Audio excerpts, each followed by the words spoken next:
Hello everyone, welcome to Rose and Carter Do the JOB special Sunday night episode, bringing you Tag Team Day.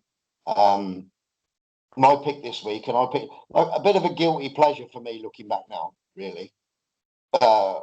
Timothy Wow and Stephen Dunn, well done. I think, looking back now, I think they looked amazing.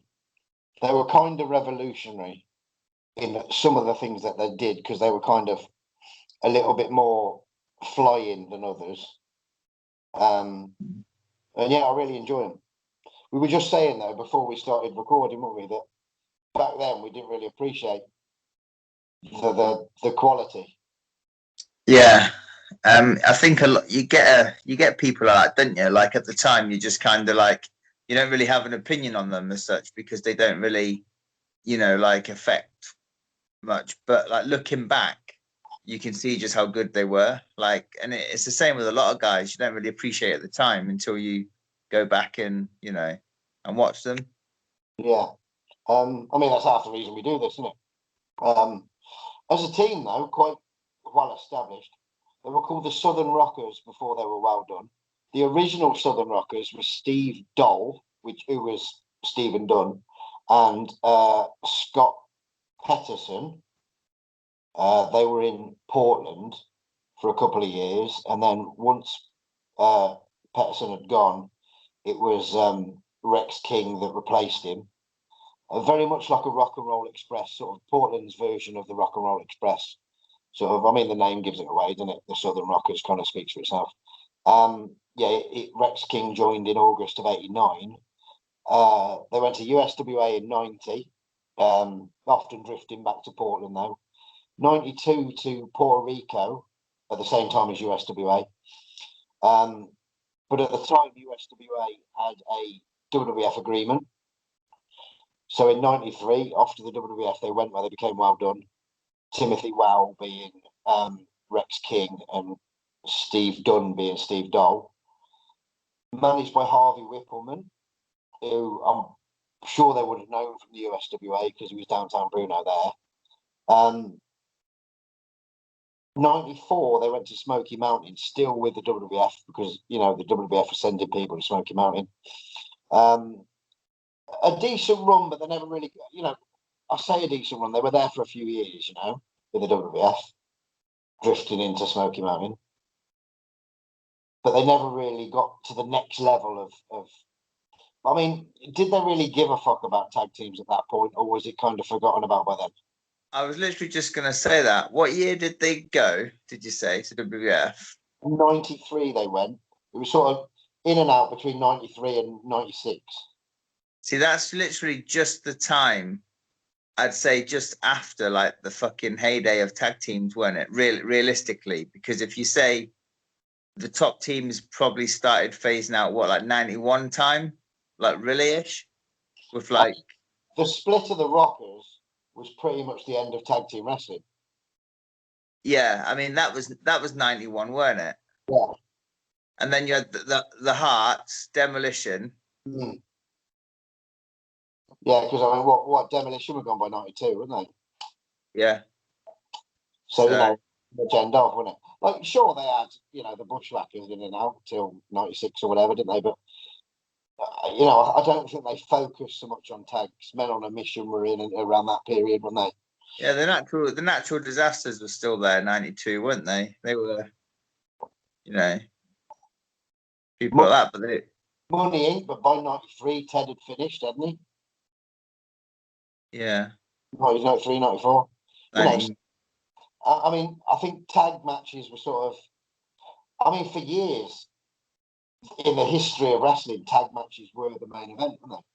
Often the NWA territories, the tag team championship was almost seen as better than the world championship, because it was the main event, the tag titles, but by this period, tag matches were just sort of match 2 or 3. But I mean, I think if they were around maybe 4 or 5 years beforehand, but then they were only small, weren't they? Well done. In a big man's territory, because small wrestlers were kind of accepted a little bit more in this period, weren't they? Because of your Bret Harts and your Shawn Michaels and the like. Yeah. So even saying that, going back a few years, would they have been accepted because they were smaller? But regardless, cracking team. 96 off to New Japan, and then from there, kind of the team split really. Rex King went to Puerto Rico, Steve Dole went to WCW. But in essence, it's a sort of 6-year team, which is a lot better than some, isn't it? As far as championships go, the Dolan Peterson team had 7 Portland Tag Team Championship runs, which is fucking impressive, isn't it? That's within the 2-year period. And then the Dolan Rex King team were 4 times Portland champions, 5 times USWA champions, but some sources say 4, so it depends who you ask. 1 in Puerto Rico, and 1 for Music City Wrestling, the North American Tag Team Championship, which is Burt Prentice's promotion. So, pretty high profile, really, when you think Portland was, a very well established territory.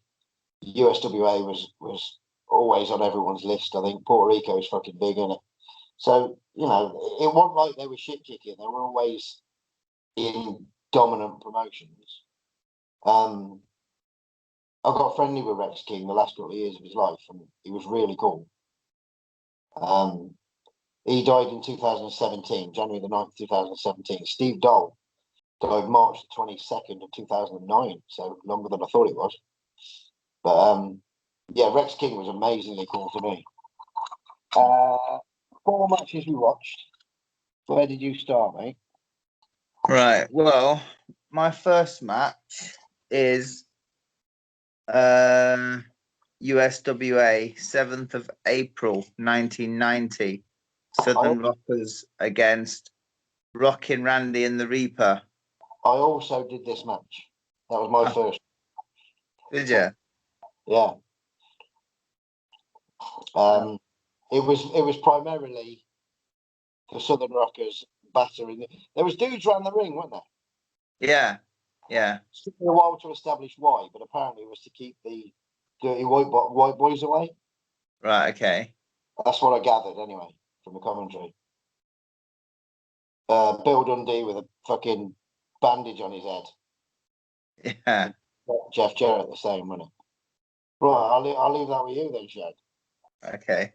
So this is actually the first time I've watched any of their matches outside of the WWF. So obviously this was like totally new to me. I knew I wouldn't have seen this match before, or I don't recall ever seeing it before anyway.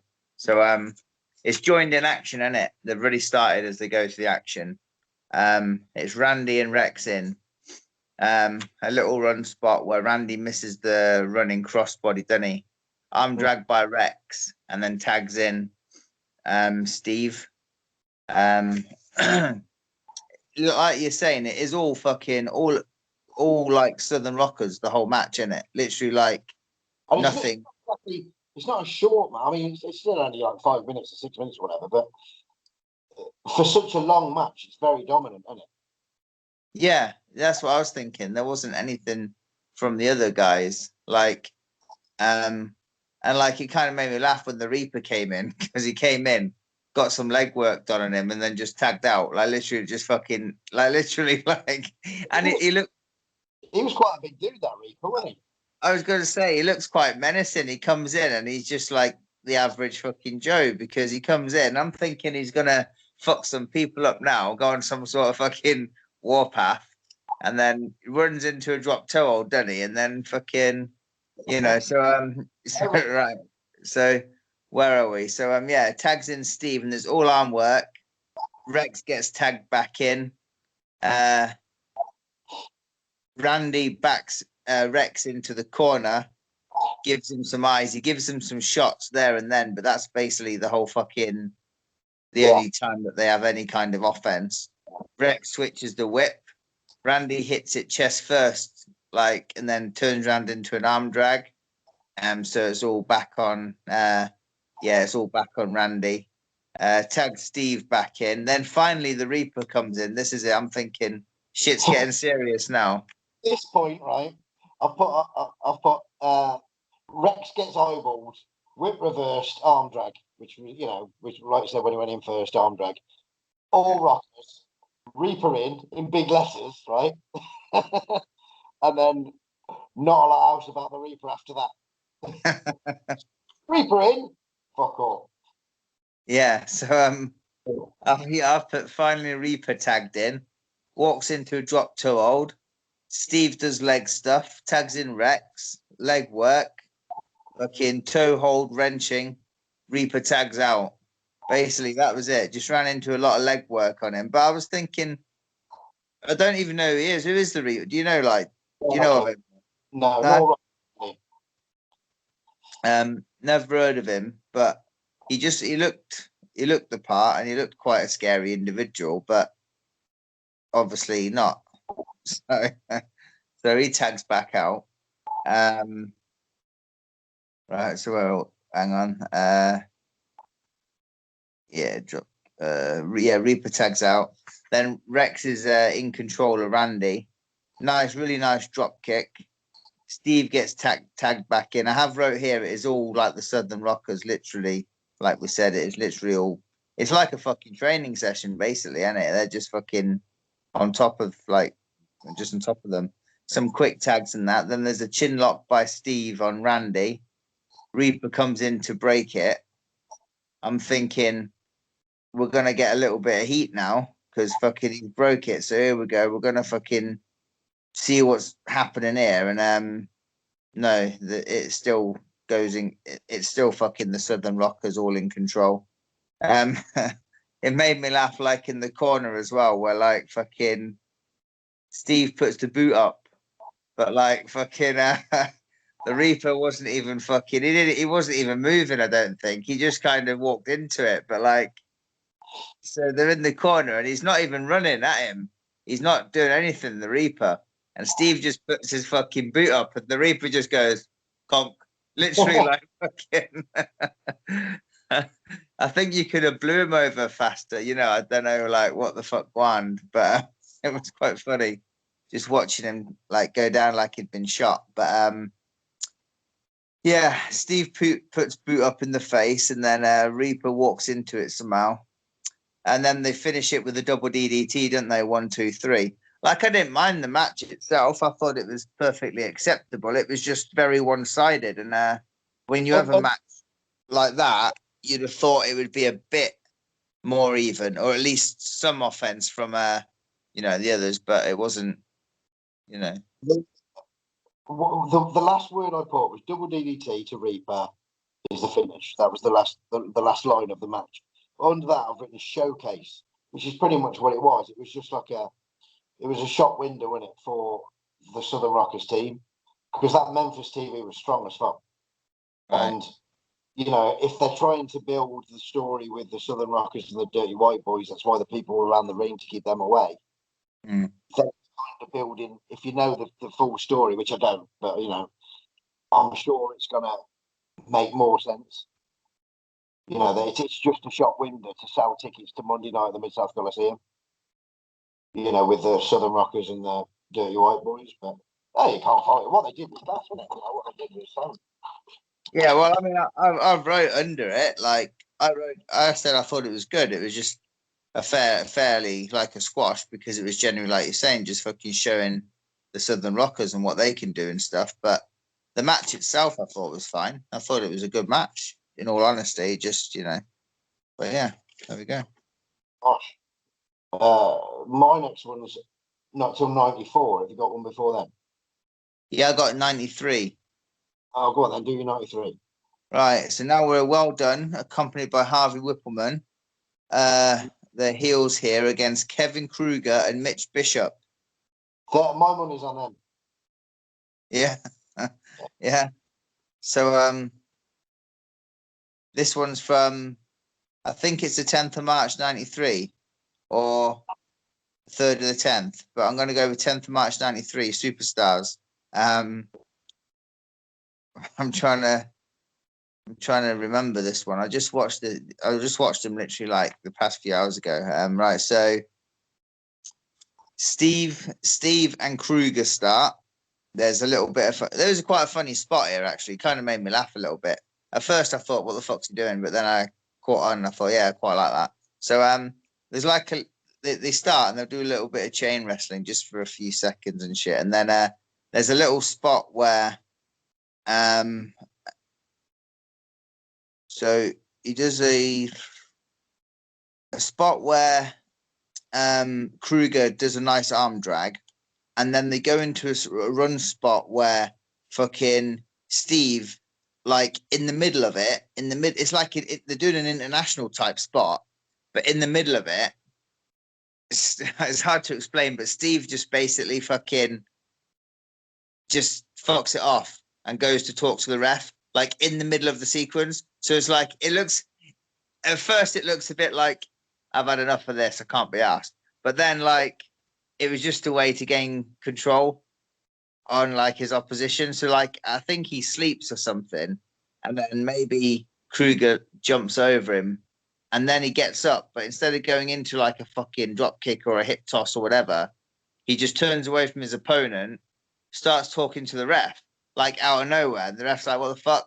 And then, like, all of a sudden he just fucking nails his opponent with a clothesline. So it was like just a distraction type situation. Never seen anything like it in my fucking life, to be honest. Like, I thought it was, people might think it's odd. I think it's kind of clever and quite good, but I don't know. I can see why people might think it's strange, but I thought it was all right, to be fair. And I've never seen it before, so it gets a thumbs up from me on that situation. Yeah, and they take control. They go into the heat from there, just to fucking align and boom. So obviously it worked quite well. It looked smooth. So there we go. Tags in Timothy well now. Now there's some quick tags. Real good teamwork, like really good fucking double teams and stuff. And the finish was like good, and it could definitely pass as a fucking finishing move. Nowadays people will shit on it because, you know, it didn't involve anything too fucking extravagant. But basically one of them, I can't remember which one it is now, just whips him into the other fucking to the opponent, and he just gives him like a flying fucking forearm in the fucking face, like literally. And that was the finish. Like, he just KO'd him, like whips him in, like, you know, as you whip someone in and they'll give him a clothesline or something, but he just fucking whips his tag partner into his opponent, just gives him a forearm and just fucking KOs him there and then. That's the finish. Like, so yeah, it was all right. It was a very one-sided and stuff, but it was okay. Preferred the first match, but it was oh yeah, that was another thing I was gonna say, which made me laugh. Like, it was Kevin Kruger and Mitch Bishop, but Mitch Bishop wasn't in the ring at all, not even for anything. He literally just wasn't. He wasn't in there for fuck all. Like, it was all Kevin Kruger from start to finish. There was no fucking, no quick tags, no false tags, no fucking any kind of tags. He didn't even come in for any kind of like fucking comeback or nothing. He just stood on the apron from start to finish. So there we go. Yeah, I thought I'd throw that bit in there. Dude, so You are? same money as the other dude. Good on him. Oh yeah. So there we go. Right, 30th of April 94, Smoky Mountain Wrestling versus Anthony Michaels and Bobby Blaze. All right, I've seen that one, but I didn't watch it. Yeah, this I mean, Anthony Michaels was one of those up and coming Smoky Mountain wrestlers. Right. Bobby Blaze was quite well respected by Cornette. He was champion for Cornette towards the end. When I went to the Cornette Q&A thing, the question that I asked Cornette was, you know, when you think about all the Smoky Mountain champions, they're all legendary, you know. Jerry Lawler, Jake Roberts, Buddy Landau, fucking Brad Armstrong. They're all well-established, legendary wrestling names. Why Bobby Blaze? No disrespect to Bobby Blaze, but why him as champion, you know, compared to all the others? And he said it was really kind of like a reward because he was always there. You know, he output up the ring, he outdo the fucking sales, he literally outdid everything. He was always there on time. He was there since he was a young'un. He trained with them pretty much. It was just a way of thanking him. And it was like a, you know, local boy does good kind of story. So it's publicity as well, isn't it? And yeah, I like Bobby Blaze. He did WCW and he came over here I'd guess late 90s maybe. But yeah, I like Bobby Blaze. Dutch Mantel and Bob Caudle are doing the commentary. Mark Curtis is the referee. The story with Well Done here, obviously they're with the WWF at this time as well. The story with Well Done here is they keep interrupting people's promos. Like, you know, at the desk there when they're doing a promo with someone else, out will come Well Done. We'll be like, fuck off, we're the WWF boys, you know what I mean? Gives us time. So Rex from Well Done, as in Timothy Wells, starts with Bobby Blaze. Nice exchanges like wrestling, you know, arm stuff going on. Looks very good, very smooth. And then Timothy Well cuts him off with a nice little flip in the corner. Sort of, he's got his arm and then just very much like X-Pac, you know, flips himself over holding the rope kind of jig. Very nice little sort of escape. Dunn in and Dunn gets heat on Anthony Michaels. A fucking snap suplex that, like, very much Dynamite Kid, like, fucking beautiful thing. A cannonball type of thing off the top rope from Timothy Well, like just off the top and just kind of dive. But whilst Anthony Michaels was stood up, so that looked very cool. That was kind of, you think we're in '94 here, so this is kind of the early days of that indie wrestling style, isn't it? You know, the early days of your 1, 2, 3 kids and your fucking Sabu types and your Jerry Lynn's and all that. They're just being shown now, aren't they? So yeah, that's kind of, and in Smoky Mountain as well, an old school promotion, wasn't it? So things like that were rare. It was cool to see something rare, wasn't it? When now it's in every fucking match, so I don't mean a shit. But drop toe hold from Wow, and then Dunn does a nice elbow, like nice little tag team, fucking smooth as silk. A forearm, very much, you know, like Stan Lane does them fucking whoosh, them bad boys. That was right good from Timothy Well. A quick leg drop from Wow, very much like reminded me of fucking Great Muta kind of thing. The finish, Dunn lifts him up on his shoulders, and then Timothy Well comes off and basically puts his bollocks on his chest and goes down with him, like the Rougeau brothers did. Yeah. I've made a lot of comparisons to other people in this match, but it's the best way to describe things I've found in this. But no, it was primarily Well Done. Bobby Blaze got the best at the start, but he's the most established of the other team, so it made sense just to shit on Anthony Michaels. But you know, they were the established team in Smoky Mountain, really, compared to Anthony Michaels and Bobby Blaze.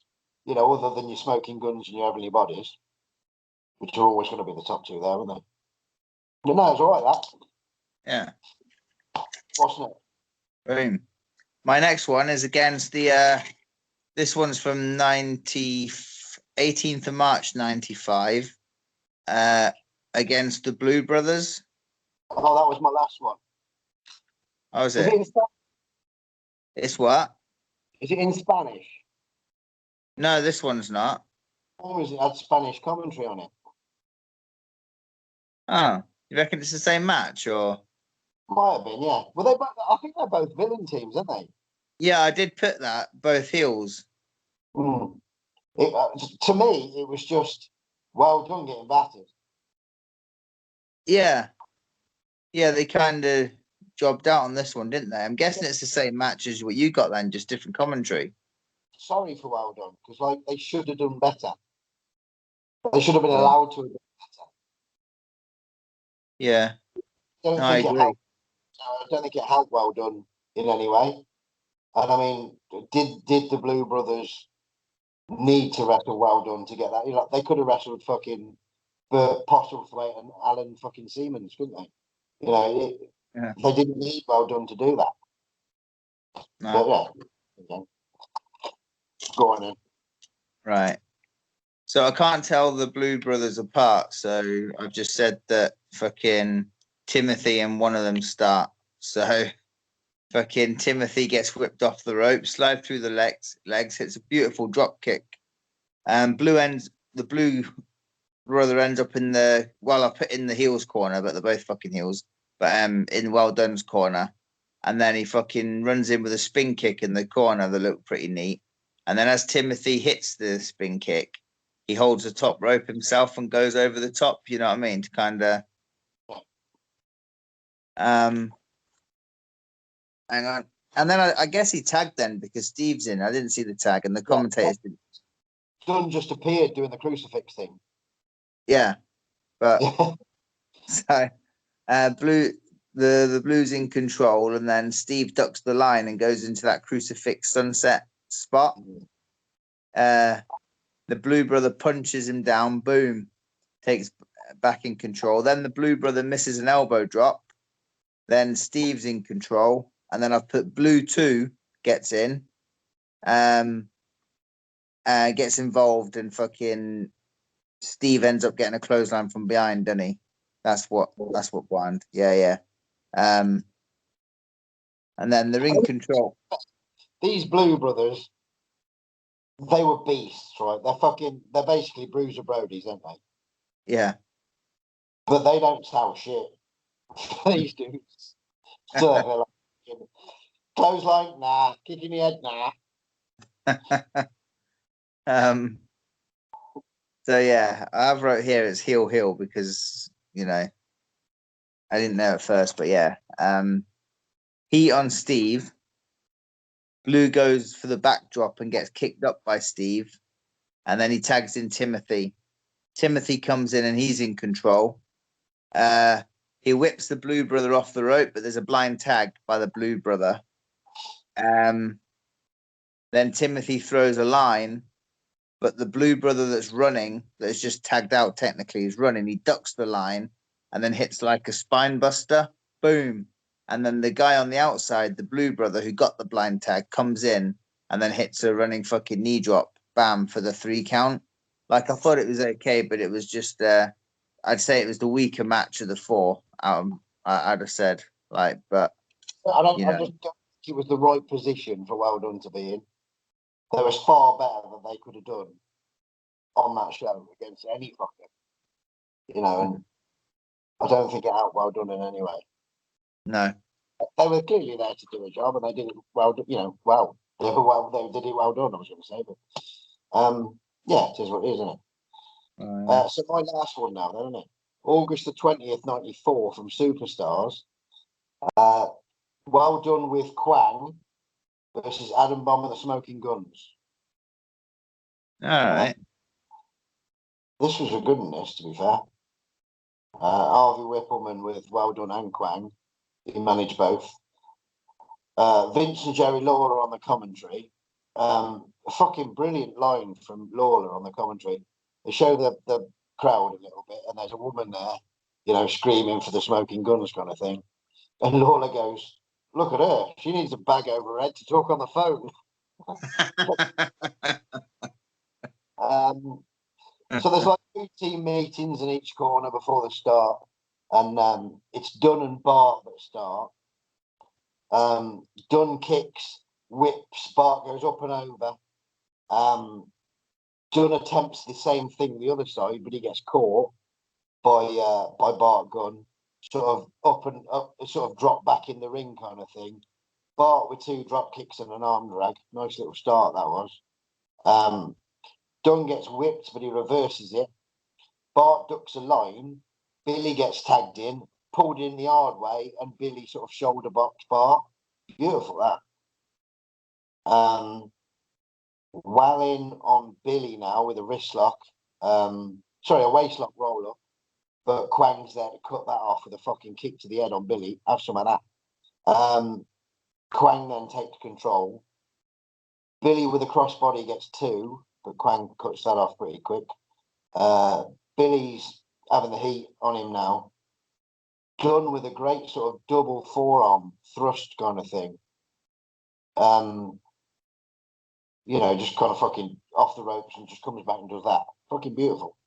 Like, simple things like that I really love. Well Done with a double sort of kick to the belly and then a double bulldog. Suplex by Dunn. Adam Bomb's not been in yet, by the way. Dunn off the top rope, but he gets met with a drop kick from Billy. Bosh. Adam Bomb gets tagged in. Dunn stays in. Dunn gets sidewalk slam from Bomb. Adam Bomb goes up the top, comes off with a big clothesline. Bosh. All 6 are in the ring now because, like, you know, break up the count and then saves and blah, blah, blah. 4 of them go out. Adam Bomb and Stephen Dunn are still in the ring. Harvey Whippleman on the apron. Adam Bomb's got Harvey Whippleman. Bear in mind, Harvey used to manage Adam Bomb, so I guess that's the kind of backstory there, isn't it? Dunn runs. Bomb moves out of the way, obviously. Fucking hits Harvey Whippleman. Adam Bomb then with a pump handle slam, which I think had a name, some sort of fucking explosion. I don't know what fuck it was. Yeah, pump handle slam, bosh, that was the finish. But this was more even than anything else I've ever seen of these 4. Right. Really cool things in it, you know. The start with the up and over and the catching and the fucking drop kick and shit. Really good stuff. The fucking flying forearm thing, the thing in the belly and the bulldog. It was really good. Nothing was, you can't fault any of it. It was the best match out of the 4 for me. Really enjoyed it. Really enjoyed it. You got one more?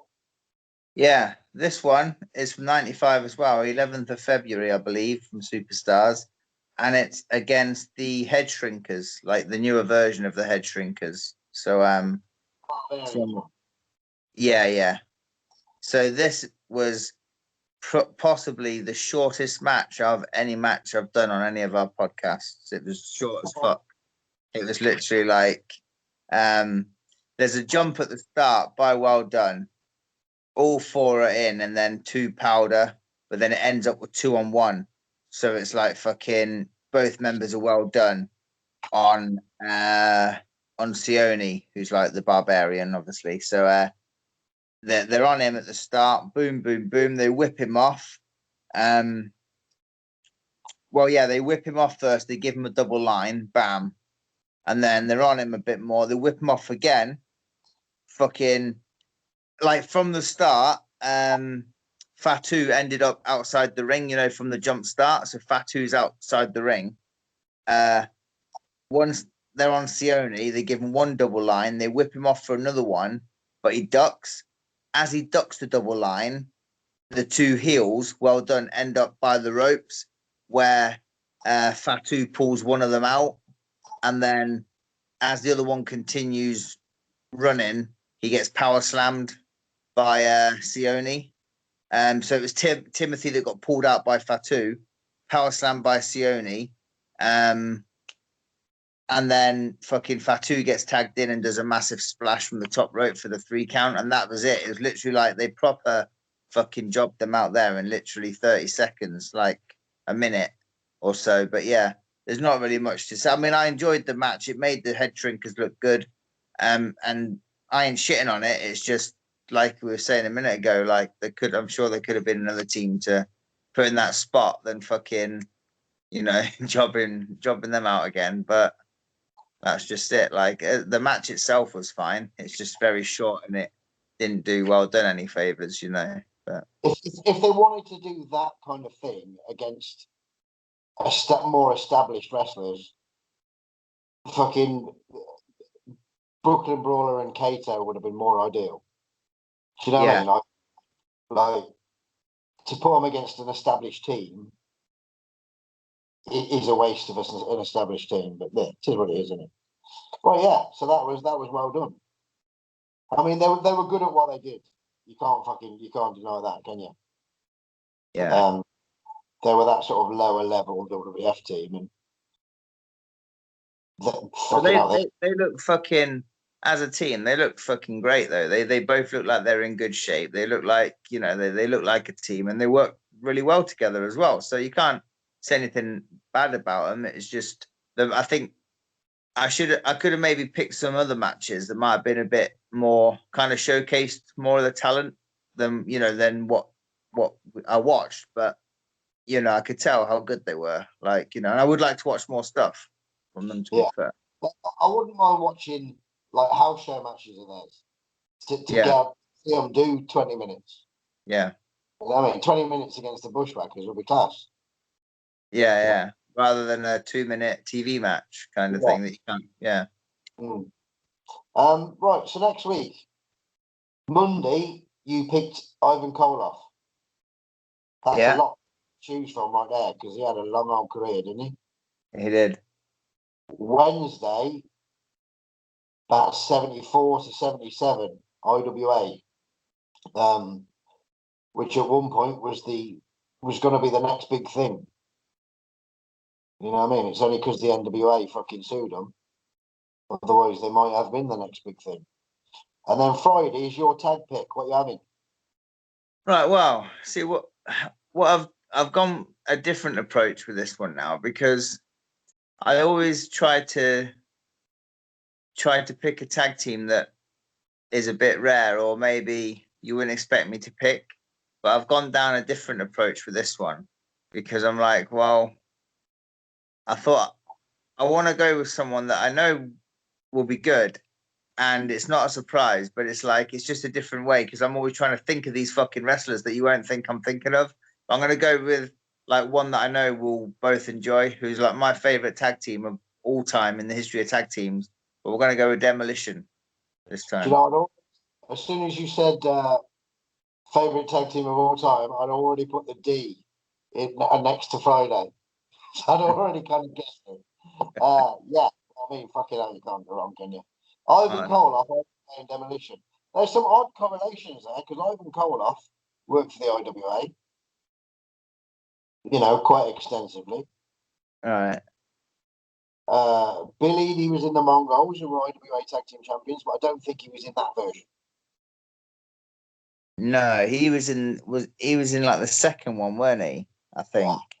I don't think it was the IWA one. Right. But, you know, there's quite a few sort of odd connections there, isn't there? Oh, and Smash was a member of the Russians with Ivan Koloff when he was Crusher Khrushchev. Yeah. There's another connection. There's got to be a few more along the way, but yeah, sweet. Ivan, IWA Demolition. I mean, in fairness, if you only had to watch three things for the rest of your life, it's not a bad run, is it? That I was just gonna say that's quite a good fucking selection, that isn't it? yeah, I could live with that. Right, so that's next week. We'll see people Monday for Ivan Koloff. This has been well done. Well done, everybody.